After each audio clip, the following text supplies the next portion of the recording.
ప్రేమ, శాపం, సృజనాత్మకత ఈ మూడూ కలిస్తే ఎలా ఉంటుంది? అలాంటి ఒక అద్భుతమైన కథలోకి వెళ్దాం రండి.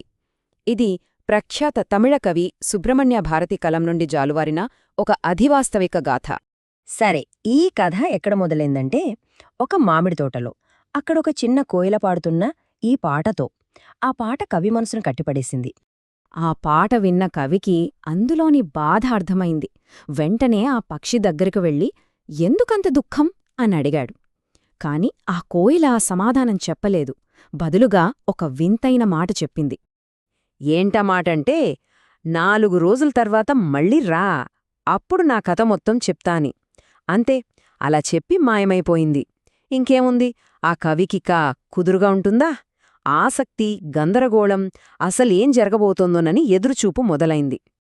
సరే, ఆ 4 రోజులు ఏం జరిగాయో చూద్దాం. ఈ 4 రోజులు కవికి నిజమైన పరీక్ష పెట్టాయి. ప్రేమ అంటే ఏంటి, నిజమంటే ఏంటి అని తనని తాను ప్రశ్నించుకునేలా చేశాయి. చూడండి, ఈ 4 రోజుల్లో రహస్యం ఎలా మెల్లమెల్లగా విడిపోయిందో. మొదటి రోజు ఒప్పందం, ఆ తరువాత 2 రోజులు 2 నమ్మలేని ద్రోహాలు, ఇక 4గో రోజు అసలైన ముఖాముఖి. మాట ఇచ్చినట్టే కవి తిరిగి వచ్చాడు. కాని అక్కడ చూసిన దృశ్యం అతన్ని నివ్వెరపరిచింది. ఆ కోయల ఒక కోతితో ప్రేమగా ఉంది. ఇది చూసి తట్టుకోలేకపోయాడు. సరే, మరుసటి రోజు వెళితే ఈసారి ఒక ఎద్దుకు ప్రేమగీతాలు పాడుతోంది. ఇంకా అతనిలో కోపం, అసహ్యం కట్టలు తెంచుకున్నాయి. ఇది ప్రేమ, లేక నన్ను మోసం చేయడమా, లేదంటే ఆ కోయలకి పిచ్చిపట్టిందా అని ఆలోచించాడు. ప్రతిసారి కోపంతో కత్తి దూశాడు దాన్ని చంపేయడానికి. కాని అతను దగ్గరకెళ్లేసరికి ఆ దృశ్యం మాయమైపోయేది. దీంతో అసలు ఏం జరుగుతుందో, ఏది నిజమో, ఏది అబద్ధమో అర్థం కాలేదతనికి. ఇక 4గో రోజు కవి సహనం నశించింది. కోపం కట్టలు తెంచుకుంది. ఇక ఆ కోయలతో తేల్చుకోవాల్సిందే అనుకున్నాడు. ఆ సంఘర్షణే ఇన్నాళ్లు దాగి ఉన్న రహస్యాన్ని బయటపెట్టబోతోంది. కోపంతో రగిలిపోతూ ఆ నీచమైన కోయిలను పట్టుకున్నాడు. చంపేయడానికి కత్తి పైకెత్తాడు. సరిగ్గా అదే క్షణంలో ఆ పక్షి, ఆగు, నన్ను చంపే ముందు నా పూర్వజన్మ కథ విను అని వేడుకుంది. సరే, ఇంతకీ ఆ పూర్వజన్మ కథ ఏంటి? దాన్ని అర్థం చేసుకోవాలంటే మనం ఈ 4 పాత్రల గురించి తెలుసుకోవాలి. ఒకరు చిన్న కుయిలి, అందమైన గిరిజన యువతి. ఇంకొకరు ఆమె ప్రేమికుడు, చేర యువరాజు. మిగతానిద్దరూ ఆమెను ప్రేమించి భంగపడ్డ మాడన్, కురంగన్. చూడండి, ఎంత విషాదంగా ముగిసిందో ఆ ప్రేమకథ. చిన్న కుయిలి, చేర యువరాజు గాఢంగా ప్రేమించుకున్నారు. కాని ఈ విషయం తెలిసిన మాడన్, కురంగన్ అసూయతో యువరాజుపై దాడిచేశారు. ఆ పోరాటంలో యువరాజు వాళ్ళిద్దరినీ చంపేశాడు.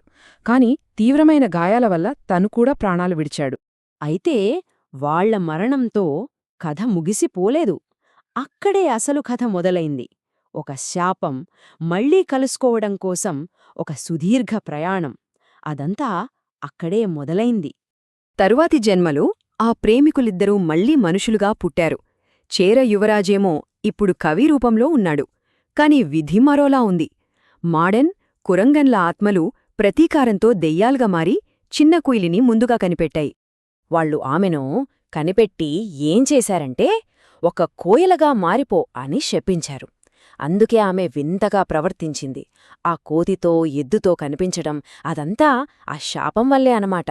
తన నిజమైన ప్రేమికుణ్ణి దూరం చేయడానికే ఆ దెయ్యాలు వేసిన ప్లానది. ఇక తన కథ మొత్తం చెప్పాక ఆ కోయిల కవి చేతుల్లో కుప్పకూలిపోయింది. తన చిరకాల ప్రేయసిని గుర్తుపట్టిన కవి ఆ పక్షిని ముద్దాడాడు.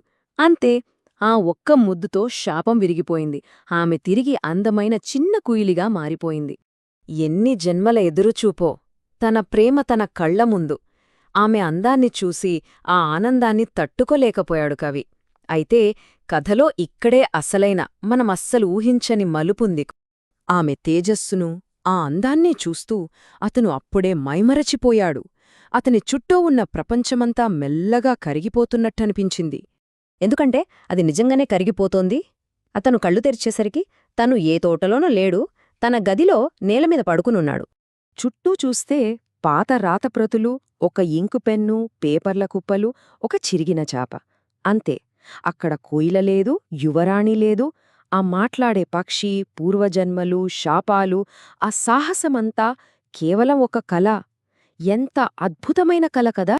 కాని ఆ కల వృధా పోలేదు.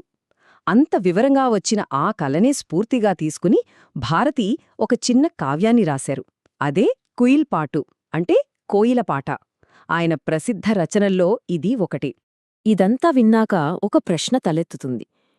మన కలల ప్రపంచం నుంచి కూడా ఎంత గొప్ప కళ పుట్టగలదు కదా! బహుశా మన కలను కేవలం కలలు కాదేమో, అవి మనం ఇంకా రాయని కథలేమో. Professor doctor ఇరయరాసన్